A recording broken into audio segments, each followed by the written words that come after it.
I hope you don't mind, Laura. I'm looking for I just enlisted the help of your cooking skills to be able to get a new I work kitchen. on trade if they want to do some home improvement for me. I'm in. We are, of course, in the kitchen this morning with Chef Laura from Celebrated Cuisine, and you're going to be making something with a little bit of this, and basically it's going to look like that. Good to see you, my friend. Nice to see you as well. Good morning so far? It's been an awesome morning. Fantastic. I like to hear that. Yes, yes. The genesis of this particular recipe is pretty much a text from me about one of these last weekend. Yes. And you know, as if I have you in my back pocket, literally, in my phone. Sometimes I think you do. I text and I say, I want to make something with butternut squash. I bought one, but what do I do? And so I decided, wait till Tuesday. I'll make you a salad. And so actually, you are the genesis as well as Andy, because it's Rosh Hashanah tomorrow night, and this is the time of year for the Jewish New Year that people do apples and honey. So I thought, how can I spin that a little bit? We'll make it into a salad. So what I did was I took butternut squash, and if you cut it down, if you buy it, you can buy it in little cubes if you want, but I wanted rounds for presentation. Okay, so what you want to make sure you do though when you prepare it, just cut right down the side with your knife. Okay, you're basically peeling, doing all the way around. Cut it into thin rounds, put it on a sheet tray, and then roast it 425 degrees for about 15 minutes. Did you put a little olive oil on that? Just a tiny bit of olive oil and kosher salt. Okay. So once I did that, I now have the base for my salad. In addition to that, we're going to have some Fuji apple, which is right here. And if I cut this in nice 1/4 inch planks, if you will, then that's really easy for me to take then and make into a small dice. Okay. So you want sweet and sweet, not like the green ones that would be tart and sweet. Exactly. Yeah, exactly. Because the Granny Smiths are going to be, you know. I love your enthusiasm. We've been working together for a while. This is awesome. So see, you might be in my back pocket, and there's a good reason for that. So I can do these really nice small dice. Then I thought we need to add a little bit of bitterness to our sweetness. Okay, we don't have to. I guess people can be just bitter and add that to the equation, but it's just so not friendly.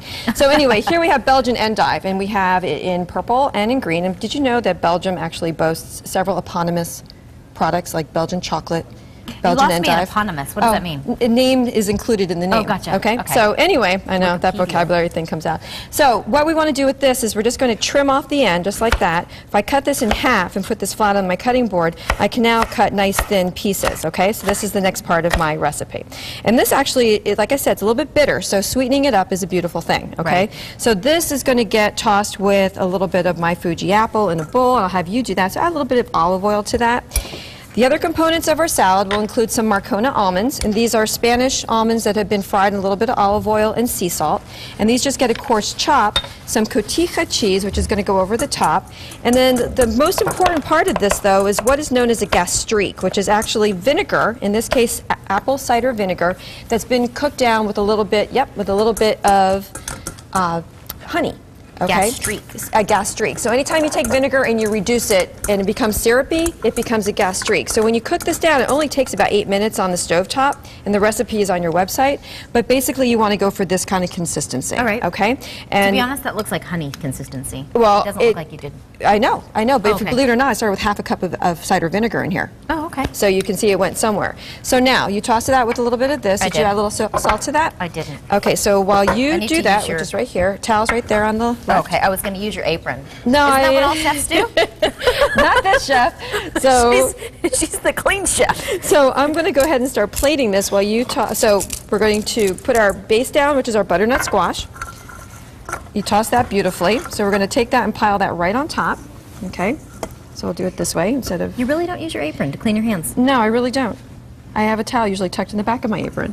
I've been doing it wrong for years, I think. No. So whatever works for you, right? We'll crumble a little bit of this, the cotija. So now the you cotija, could use a blue cheese on this if you wanted. You know, blue cheese would go beautifully, but someone in my back pocket said they didn't really like blue cheese, so because I wanted you to enjoy the salad, I opted out. But you could actually do a pecorino romano on this. You could do a goat cheese, a feta. If you ask, I'm going to be honest. Oh, well, I know. She asked, you know, what do you think about blue cheese? And I'm just not a huge fan. You know, I don't give everyone options all the time. I do appreciate you for doing that. Okay, so ready? Here goes the crème de la crème, the pièce de résistance, the every other French word we can think of. We'll drizzle that right on top. And now we have this gorgeous fall salad, which also kind of puts a little twist on Rosh Hashanah, if you want to do that. A little extra salt. And there you are. All right. Look at that. Look at that. Should I try? I would love for you to try. Okay. There's a knife there too. You might need that too. Because you want to try all the little almonds. And I love the fact that the almonds themselves give a little bit of a crunchy texture as well. So we've got a lot of flavors going in this. You've got them sweet, some bitter. You've got the delicious butternut squash. And this is super healthy as well. But of course, you've come to expect that from me. Okay. That was a very delicate little bite there. Mmm. But you can see you need the sweet from this. It really helps bring up the flavors. You had me nervous with the endive. I bet I did. But I had you at the gastrique. But you did. Oh, good. Yes. You had me nervous at the endive, and you had me at gastrique. Yes. Gosh, we have a very bizarre relationship here. Yes, we do. All right. We're going to have this recipe on sonoranliving.com so you can enjoy it as well. That's a delicious one for sure.